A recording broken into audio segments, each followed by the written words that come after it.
Hello বন্ধুরা, কেমন আছো? আশা করি ভালো আছো। তো আজকে আমাদের পরীক্ষার তৃতীয় দিন। তো আমরা বেরিয়ে গেছি, আজকে আমাদের কলেজেই পরীক্ষা হবে, তো ওই জন্য সাইকেল নিয়ে যাচ্ছি।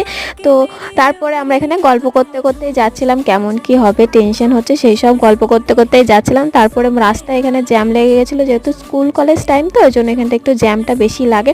তারপর কলেজে পৌঁছে গেছি, স্ট্যান্ডে সাইকেলটা রেখে এবার যাচ্ছি ওপরে। এবার 4 তলায় উঠতে হবে, দেখেই তো মাথায় হাত পড়ে গেছে। তো এই যে উঠতে গিয়ে তো হাঁপিয়ে গেছি, ওর নিচে পড়েছিল, আমার উপরে পড়েছিল। তারপরে ক্লাসরুমে ঢুকে গেলাম। 2000 years later. 3 ঘন্টা অতিক্রম করে ফেলেছি, তো পরীক্ষা খুবই ভালো হয়েছে। তো এবার ব্যাগপত্র গুছিয়ে নিয়ে নিচে নেমে যাব। তারপর এবার চললাম বাড়ি।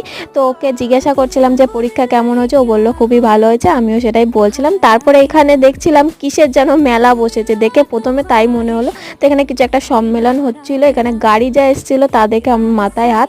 তো আমরা এইসব দেখতে দেখতে বাড়ি যাই। তোমরা